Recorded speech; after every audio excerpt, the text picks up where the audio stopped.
대한민국에서 또 다른 희생이 발생했습니다. 2019년 9월 7일 표창장 위조로 사전 조사 없이 기소됩니다. 2019년 10월 18일 1차 재판이 열렸습니다.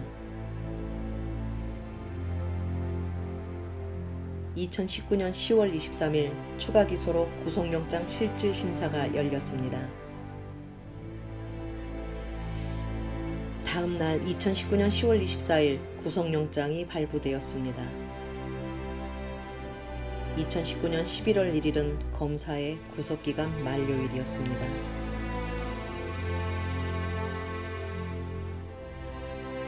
2019년 11월 11일은 검사의 구속기간 연장 만료일이었습니다.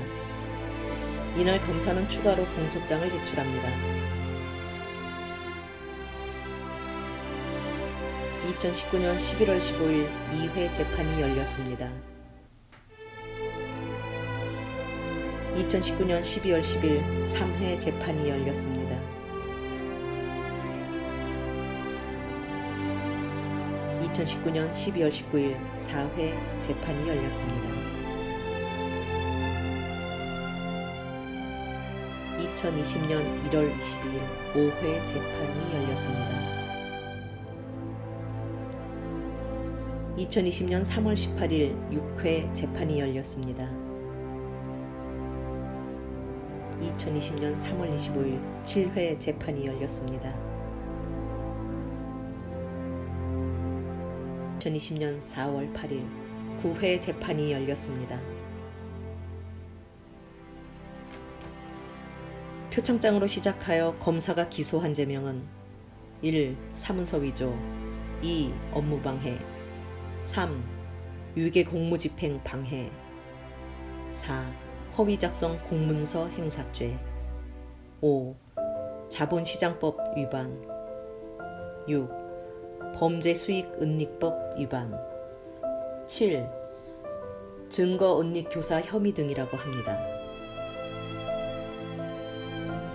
있는 죄 없는 죄 마구잡이로 가져다가 붙입니다. 죄명이 무엇인지도 모르는 국민은 어지럽고 기가 막힙니다.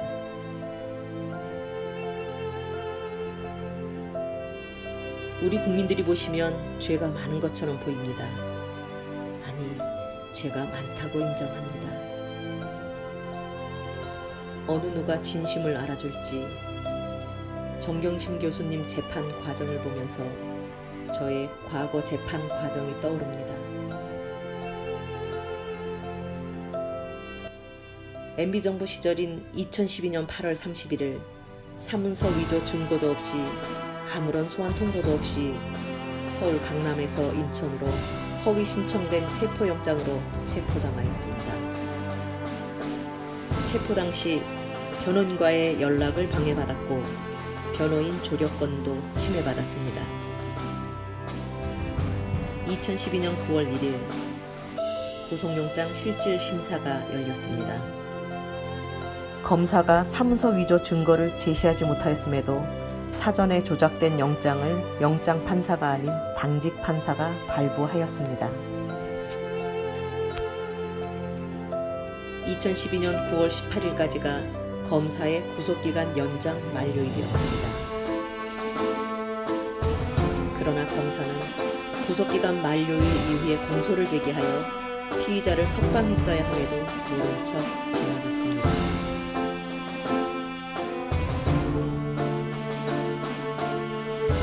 판사도 알았겠지만 그냥 지나쳤습니다. 변호사도 모른 척 그냥 지나쳤습니다. 2012년 10월 19일 1회 공판기일이 열렸습니다.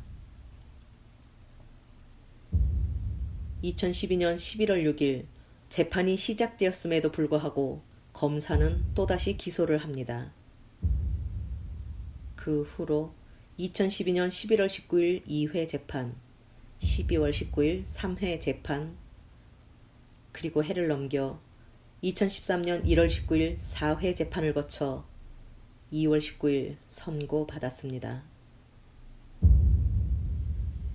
2013년 2월 19일 판결 선고일 재판장은 사문서 위조는 무죄라고 하면서 반성하지 않는다며 징역 2년 6개월을 선고합니다.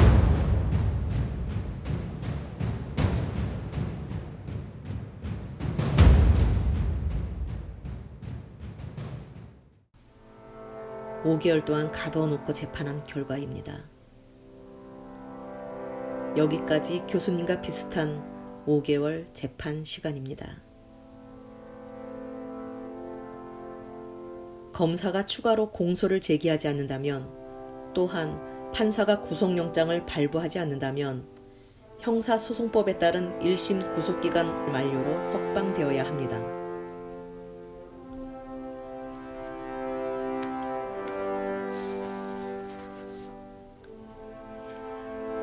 개인적인 사건으로 교수님의 경우에는 당연히 석방되어야 하고 석방될 가능성은 매우 높습니다.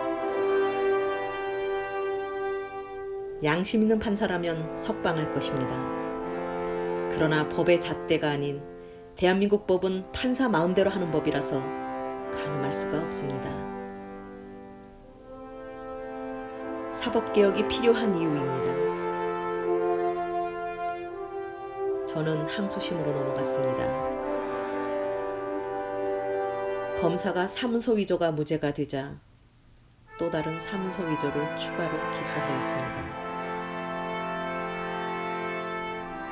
구속 6개월째 항소심이 시작되었습니다.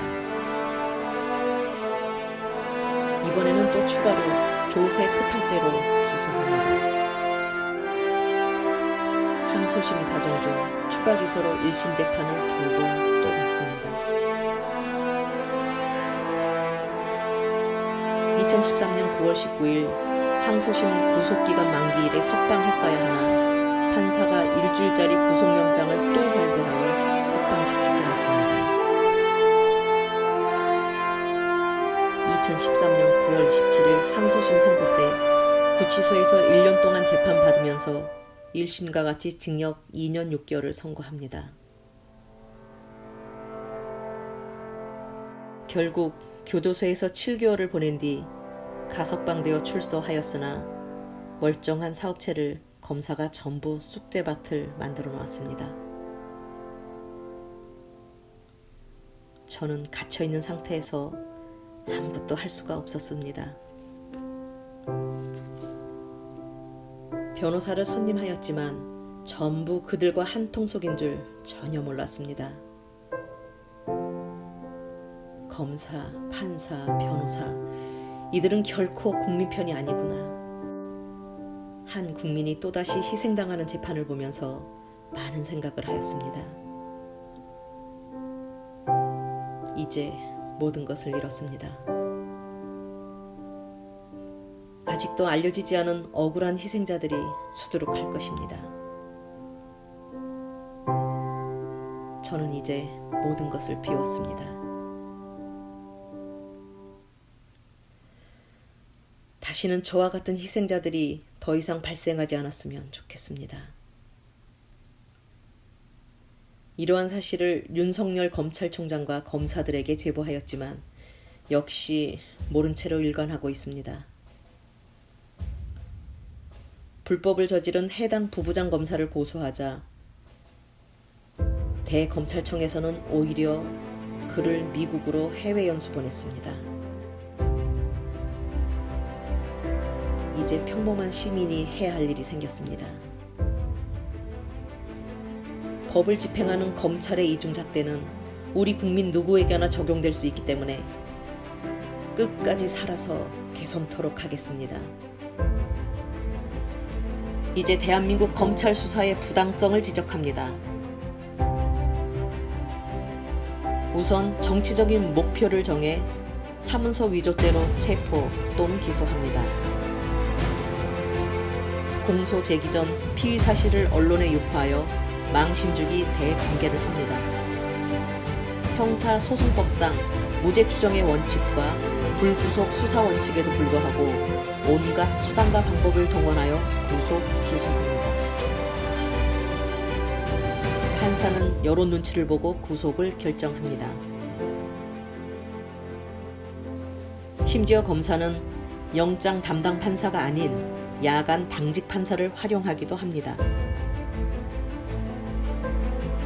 재판 중 사문서 위조죄가 성립이 안 되면 추가로 다른 죄를 갖가지 수단과 방법을 동원하여 엮어냅니다.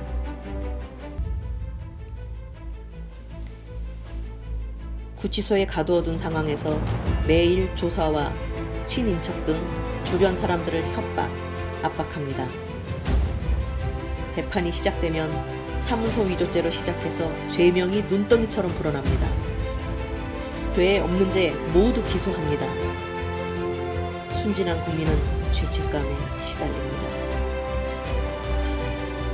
판사는 심각한 척 골치가 아픕니다.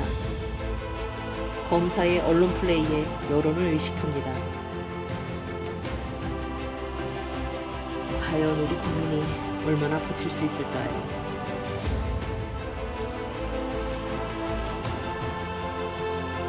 이제 결정해야 합니다. 끝까지 무죄 주장이냐, 죄가 없어도 혐의 인정이냐. 대부분의 피고인들은 한 번쯤 생애 마감을 생각하게 됩니다. 그러나 대한민국에서 생을 마감할 만큼 큰 죄를 저질렀나 다시 생각합니다. 또 다시 생각합니다. 내가 이 세상에서 사라지면 제일 좋아할 사람이 누구인가? 불법을 저지른 검사들만 신이 날 것이란 생각이 듭니다. 과거 수많은 사람들이 검사들의 압박과 협박에 의하여 생을 마감하였지만 달라진 게 없었습니다. 거리로 뛰쳐나온 작은 촛불을 든 수많은 사람들이 대한민국의 희망을 만들어가고 있음을 발견하였습니다. 이제 인생의 목적이 뚜렷이 보입니다. 제가 살아가는 목적은 대한민국의 법과 정의를 위하여 작은 희생양이 되어 불의에 저항하는 것입니다. 진실되게 다시 태어나는 것입니다. 정경심 교수님, 힘드시더라도 조금만 견뎌주세요. 많은 응원 부탁드립니다.